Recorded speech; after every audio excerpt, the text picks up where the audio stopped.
Irmãos, a temática do culto nesta noite é a obra missionária, é missões, com ênfase na igreja perseguida. E quando nós falamos sobre igreja perseguida, parece sim que nós estamos falando de algo que ficou lá no passado, por causa da realidade em que nós vivemos aqui, em nossa nação. Mas que o inimigo não está de todo quieto, acomodado, mas que já vem há alguns anos tramando com suas artimanhas, para também fazer com que a igreja no Brasil venha a sofrer perseguições. E já sofrem algumas, em alguns pontos específicos. Mas quando falamos de igreja perseguida, nós achamos que isto está apenas escrito nos anais da história, e que não acontece por hoje. Olhando para aquele mapa do Portas Abertas, nós vemos que num ranking, em primeiro lugar, está um país onde tem um ditador muito mau, na Coreia do Norte. E quando nós lemos o que acontece num lugar desse, eu confesso aos irmãos que me levou às lágrimas, porque a realidade que vivemos aqui hoje nada tem a ver com o que os nossos irmãos vivem. Aonde os cristãos, eles têm que viver escondidos, de uma forma em que eles não sejam descobertos. E eles não podem sair do país aonde vivem, porque são portas fechadas.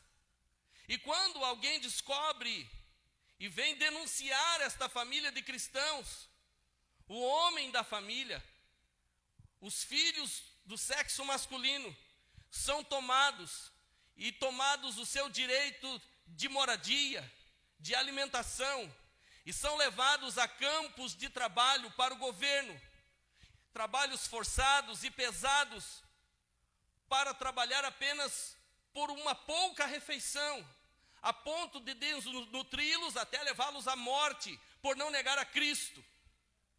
E suas mulheres, suas esposas, suas filhas, são levadas para servir de cobaia, de objeto sexual para soldados do governo. E quando eu li aquilo, que as mulheres são apenas objetos de estupro, e suas filhas, ainda crianças, adolescentes, são objetos por não negarem a Cristo, engravidam e são forçadas ao aborto, engravidam e são forçadas ao aborto, tudo por servir a Cristo e não negar o seu nome. Este é apenas um fato completamente real, atual. Para os dias de hoje está isso acontecendo. E quando você começa a percorrer o ranking dos países que são mais perseguidores à igreja, eu fiquei abismado em saber que aqui na América tem países comunistas que perseguem também os cristãos, e quando tomam esses jovens cristãos, homens, eles simplesmente colocam eles para trabalhar para as milícias e serem forçados a negar a Cristo, tirando vida de outras pessoas. E quando isso não acontece, quando eles negam de tirar a vida de outra pessoa, então eles são cometidos a torturas psicológicas, emocionais, torturas físicas, até fazer com que eles desistam do evangelho ou leve à morte lentamente. Estava ainda hoje lendo na CNN, ocorreu essa semana, no dia 7, um pastor que teve coragem de sair do Ceará, no ano de 2017, e ir para o Quênia, e estava ali desde 2017, até quarta-feira agora, realizando uma grande obra para o reino de Deus, trabalhando com crianças que sofreram abusos sexuais, trabalhando combatendo o tráfico de pessoas, trabalhando com refugiados, trabalhando com órfãos, com viúvas, trabalhando para levar alimento conforme as doações que recebiam a pessoas carentes que não tinham o que comer. Mas nessa semana, eu acredito que alguém com muita fúria denunciou esse pastor. E ele então foi cercado por alguns rapazes e foi fuzilado. E levado às pressas para um canto, e o seu carro foi ateado fogo e ele morreu carbonizado. E hoje, dia 11 de junho, foi encontrado o seu corpo. Pastor Francisco Barbosa deixou a sua esposa Francine Barbosa com uma filha para estar do outro lado do mundo, fazendo a mais importante obra dessa terra. Quando nós olhamos para o texto que nós acabamos de ler, nós observamos que no contexto histórico, a igreja desde quando nasceu, ela vem sofrendo perseguição. Desde quando ela existe, Jesus disse que veio edificar a sua igreja, mas há promessa de que as portas do inferno não prevalecerão contra essa igreja. Jesus também disse que no mundo tereis aflições, mas eu venci o mundo. Aleluia.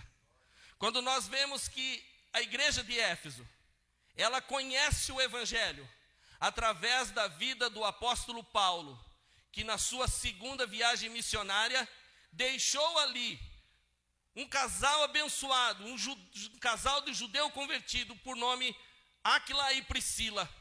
E ali eles começaram uma grande obra. E a igreja começou a crescer naquele lugar. Mas só que Éfeso não era qualquer cidade. Éfeso, além de ser uma cidade muito importante da província asiática, era uma cidade muito populosa. Ela era importante por causa da sua economia, porque ela dava caminho ao mar Egeu e ao mar Mediterrâneo. Então todo o comércio passava por ali. E então Roma entendeu que Éfeso deveria de ser a capital da província asiática, porque tudo passava por ali. Era uma cidade importante, porque ela era guardadora do templo da deusa dos Efésios. A deusa dos Efésios, conhecida por Diana, por nome de Diana, onde o seu templo era reconhecido como uma das 7 maravilhas do mundo antigo. Então Éfeso era importante por causa da cultura, era importante por causa do turismo, era importante por causa da religião, era importante por tantas coisas. Éfeso era muito difícil de se trabalhar, porque ali havia ocultismo, ali havia magia negra, ali havia satanismo, a idolatria imperava naquele lugar de forma tremenda. Era pregar o evangelho ali, era a coisa mais difícil que existia. Mas Deus, que abre portas, colocou ali o ministério do apóstolo Paulo para romper estas barreiras.